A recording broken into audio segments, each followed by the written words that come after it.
Trump derangement syndrome has hit celebrities, politicians, late-night TV, and pretty much all of Hollywood, but no one suffers from it worse than the people paid to cover Trump. These are 6 media figures with severe cases of TDS. Before the days of Donald Trump, Rachel Maddow was just your typical MSNBC host. She covered the normal left-wing issues like healthcare, foreign policy, income inequality, labor unions, and Republican scandals. But once Trump came down the escalator and eventually won the election, her show completely changed. On election night 2016, as the media slowly realized Hillary Clinton was not going to be president, Maddow looked into the camera and tried to talk her audience through the shock. You're awake, by the way. You're not having a terrible, terrible dream. Also, you're not dead and you haven't gone to hell. This is your life now. This is our election now. This is us. This is our country. It's real.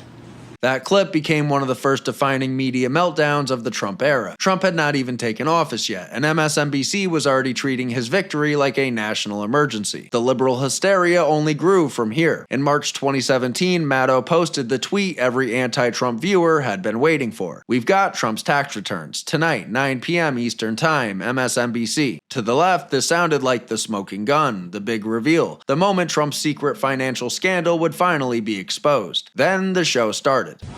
What I have here is a copy of Donald Trump's tax returns. We have his federal tax return for 1 year for 2005. When she finally revealed the tax return, it was not the bombshell her audience expected. It was 2 pages from Trump's 2005 return showing he made about $150 million and paid roughly $38 million in taxes. Instead of hurting Trump, it actually made him look better. The White House had already released the basic numbers before her show even got to the reveal. So after all the hype, Maddow's big tax return scoop landed with a thud. What came next turned Rachel Maddow into the conspiracy theorist of MSNBC. For 2 solid years, her show became a nightly Trump-Russia drama. Every episode had a new name: Flynn, Manafort, Cohen, Steele, Russian oligarchs, back channels, P-tape rumors, and every segment carried the same message: Mueller was closing in. Her ratings exploded because her audience believed they were watching Trump's downfall in real time. Then in March 2019, the Mueller investigation concluded. No new indictments, no criminal conspiracy charge against Trump, no dramatic TV ending, and Maddow had to cover it. She was on vacation in Tennessee when the news broke and later went on air to discuss the findings. Not since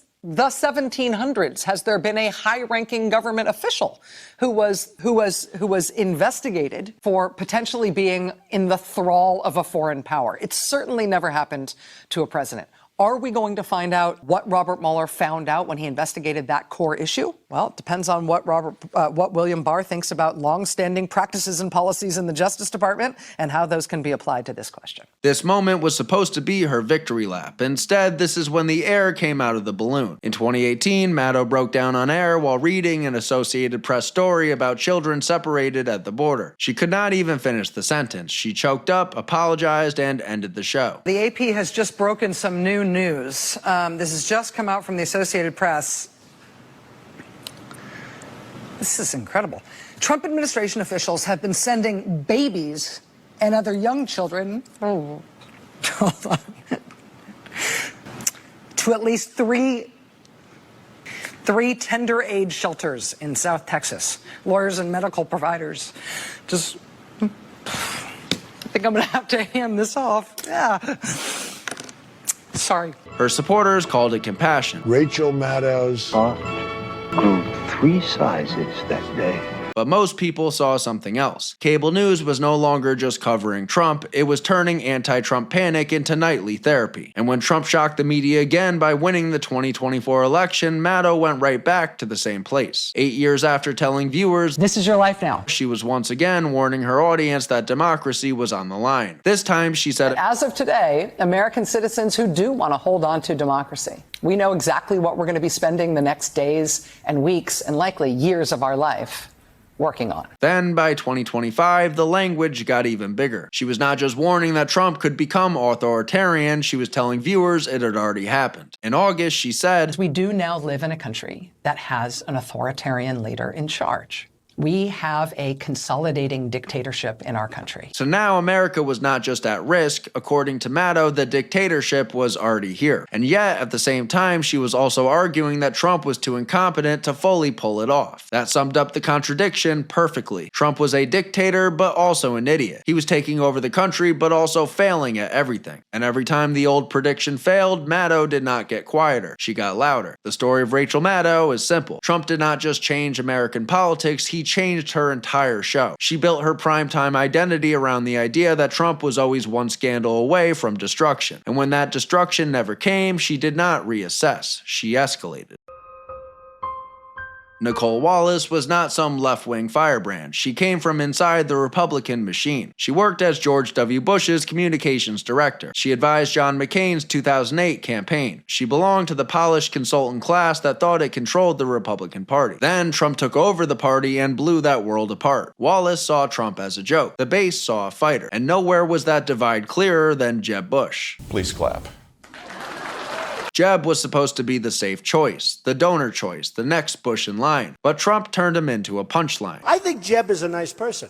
He's very low energy. I'm not used to that kind of a person. And later, Wallace admitted what she wanted Jeb to do during the primary. She said she told him he should have punched Trump in the face. By 2017, Wallace had her own MSNBC show, Deadline White House. Every day, she gave MSNBC viewers the same comfort. You are not overreacting. Trump really is that bad. And even this former Republican agrees with you. Then her attacks on Trump got even more personal. While lying to her audience and saying that the Steele dossier was credible, she called Trump a hamburger-eating, Zamboni-riding loon that we see on TV and on Twitter. And after the Helsinki summit, she went further, saying, all he had to do was not, put on jammies and crawl under the covers with Vladimir Putin, and he couldn't do that. In 2019, she made another violent remark, but this time towards someone in the Trump administration. During a discussion about the Trump White House and the press, Wallace asked if reporters ever felt like they wanted to wring Sarah Sanders' neck. President Walker, how do you resist the temptation to run up and wring her neck? Why can't she just say, if a staffer said that, we're going to get to the bottom of it, and she'll be fired? That comment barely caused a ripple inside the MSNBC bubble. But if a conservative host had said that about a Democrat press secretary, it would have been treated like a national scandal. During the El Paso shooting coverage, Wallace once again lied to her audience and said that Trump was talking about exterminating Latinos. This was not a small accusation. This was not normal political criticism. This was taking Trump's immigration policies and stretching them into something much darker. She would later walk the line back, but even then, she still accused Trump of intentionally using words like invasion. So the apology did not really end the attack, it just softened the wording. Then, during the first impeachment sham, Wallace cut away from Trump's press conference because she said viewers did not need to hear him lie. Minutes ago, We hate to do this, really, but the president isn't telling the truth. These allegations against Joe Biden and Hunter Biden that he's repeating have been investigated. That moment said a lot. She was not just arguing with Trump anymore, she was deciding her audience should not even hear from him directly. By 2025, the same pattern was still there. Trump was dangerous, Trump was unfit, Trump was un-American. Whether it was Putin, foreign policy, or domestic politics, Wallace kept returning to the same frame. And Trump fired back the way Trump always does. On Truth Social, he called her a loser with bad ratings who was already thrown off of The View, adding she will be fired soon. In the end, Trump did not just beat the Democrats, he beat Wallace's version of the Republican Party. The Bush wing, the McCain wing, the consultant class, and Wallace never seemed to accept that the voters moved on. Norah O'Donnell is a different kind of case. She's not Rachel Maddow doing long MSNBC monologues. She is not Nicolle Wallace selling former Republican betrayal. She comes from the old CBS world. White House correspondent, CBS This Morning, CBS Evening News, then 60 Minutes. Polished, controlled, supposedly neutral. But that's exactly the point. With Norah, the bias is not in the shouting, it's in the framing. During Trump's first term, O'Donnell helped lead CBS through the same anti-Trump news cycle everyone else was running. And the framing rarely changed. In 2025, O'Donnell left the anchor desk and moved to 60 Minutes. And almost immediately, she was interviewing Trump at Mar-a-Lago. At the time, CBS was already in a legal fight with Trump over the Kamala Harris interview edit. Trump had accused the network of dishonest editing, so the tension was already built in before the interview even started. Then O'Donnell pressed him on whether he would send the military into American cities. She asked when he would declare mission accomplished on immigration. She asked if he was taking the country to war with Venezuela. formula. And when Trump pointed to a strong stock market, she pushed back by saying the stock market does not help everyone. Perfect timing for your show. Just hit an all-time high. We're doing really well. Can I ask you, Mr. President, on that point, though, when the stock market is doing well, that doesn't affect everybody. Not everybody's invested in the stock market. It does. On the surface, it looked like straight news, but the framing always moved in the same direction. Trump was reckless, Trump was dangerous, Trump needed to be challenged. And in 2026, that tension exploded. A day after the White House Correspondents' Dinner assassination attempt on Trump, O'Donnell sat down with Trump again. And instead of keeping the focus on the attack itself, she quoted from the shooter's manifesto, including some of the ugliest accusations aimed at Trump. The so-called manifesto is a stunning thing to read, Mr. President. He appears to reference a motive in it. He writes this, quote, administration officials, they are targets.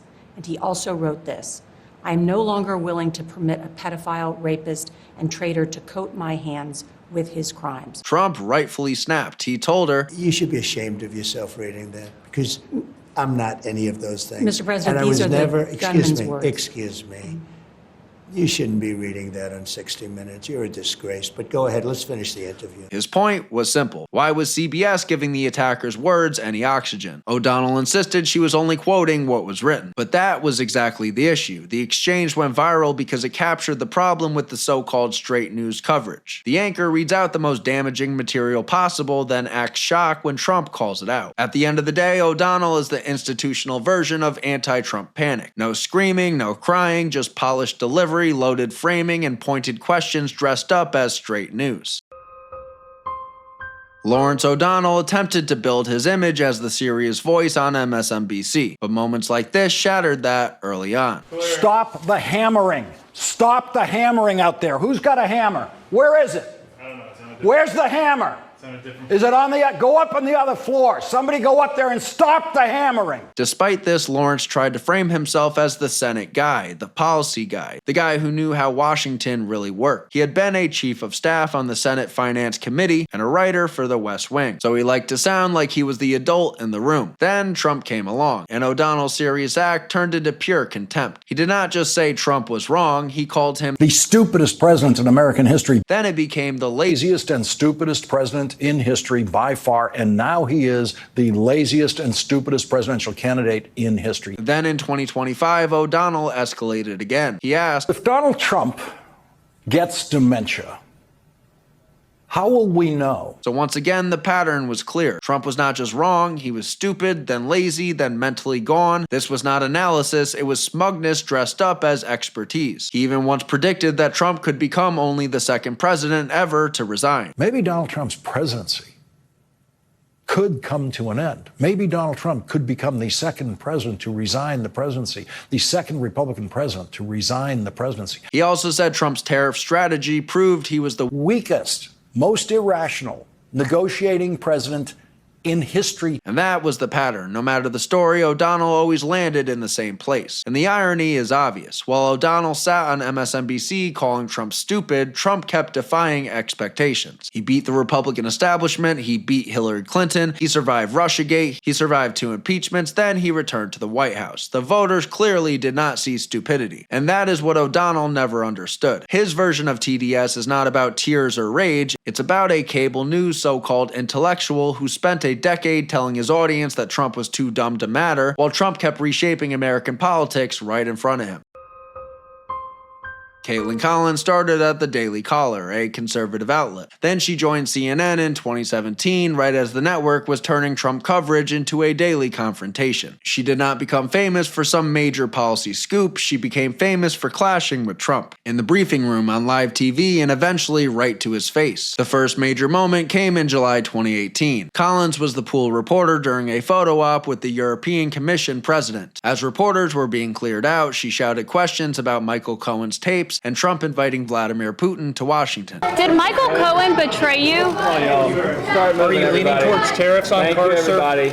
Thank you, everybody. Mr. President, are you worried about what Michael Cohen is going to say to prosecutors? Thank you, Kaitlan. Let's keep going. Are you worried about what is on the other tapes, Mr. President? Thank y'all. But Trump ignored her, at least for the time being. Afterward, the White House barred her from the follow-up press conference, saying the questions were inappropriate for that setting, which I happen to agree. CNN called it retaliation. The rest of the media rallied around her. And almost overnight, Collins went from another White House correspondent to a symbol of the Trump-era press war. To CNN, she was holding power accountable. But to most onlookers, she looked like the Jim Acosta sequel. In 2023, CNN took it to the next level. They picked Collins to moderate Trump's New Hampshire town hall. The audience was mostly Republican, and Collins tried to fact-check Trump in real time on every major anti-Trump storyline. The 2020 election, January 6th, classified documents, sexual assault allegations, Ukraine. Then came the moment that everyone remembers. During an exchange about classified documents, Collins interrupted and said, I would like for you to answer the question. Okay, it's very simple to answer. That's why I asked it. Trump fired back. You're a nasty person, I'll tell you.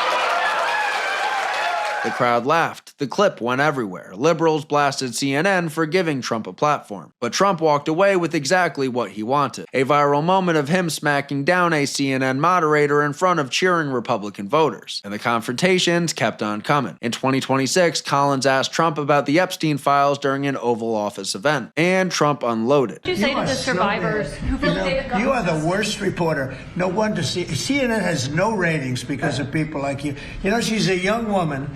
I don't think I've ever seen you smile. I've known you for 10 years. I don't think I've ever seen a smile on your face. You know why? You know why you're not smiling? Because you know you're not telling the truth. CNN aired the footage and framed Collins as the tough journalist standing up to power. But most people saw something completely different. A reporter trying to create another viral scene, and Trump shutting it down in real time. Collins' story is not about conspiracies or emotional breakdowns. It is about constant combat. She turned every Trump encounter into a cross-examination. And every time, CNN thought the exchange would expose him. But it only made his base love him more.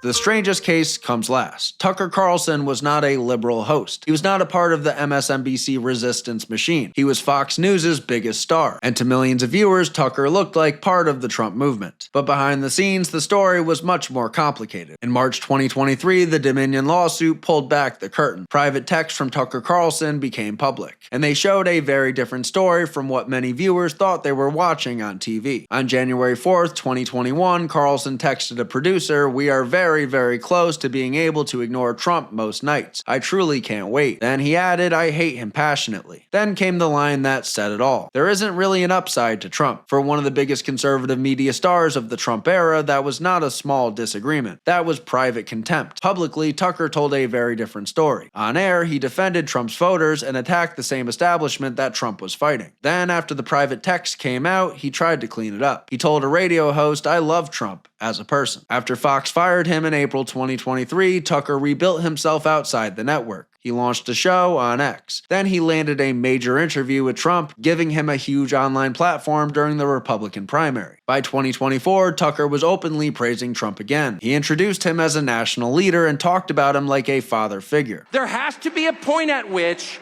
Dad comes home. So that was the contradiction. Privately, Tucker was saying he hated Trump. Publicly, he was defending his voters, interviewing him, and praising him to the same audience that trusted him. But eventually, the relationship finally shattered over foreign policy. Tucker is proudly anti-interventionalist. He does not want America dragged into another Middle East war. So when Trump threatened Iranian infrastructure in 2026, Tucker turned hard against him. He called the idea vile on every level. It is maybe the most real thing this president has ever done. And also the most revealing. On every level, it is vile on every level. He said he felt betrayed. Then the rhetoric got even more extreme. At one point, Tucker even raised the idea that Trump could be the Antichrist. Here's a leader who's mocking the gods of his ancestors, mocking the God of gods, and exalting himself above them. Could this be the Antichrist? Well, who knows? And that's not normal policy criticism. That's not just disagreeing over war. That is apocalyptic language. Then in a conversation with his brother Buckley, Tucker apologized to his audience. In very small ways, but in real ways, you and me and millions of people like us are the reason this is happening right now. Yes. So I do think it's like a moment to wrestle with our own consciences. We'll be tormented by it for a long time. I will be. And I want to say I'm sorry for misleading people. It was not intentional. That's all I'll say. Trump fired back on Truth Social, calling Tucker low IQ, and declared that Tucker and Megyn Kelly were not MAGA. Tucker's arc is the twist. He was a populist media star who privately loathed Trump, publicly embraced him, then turned on him when their agendas split. That's what makes this case so strange. He tried to ride the Trump wave without fully trusting Trump himself. And when the contradiction finally caught up, the result was whiplash. Private contempt, public praise, and then open betrayal. Thank you for watching.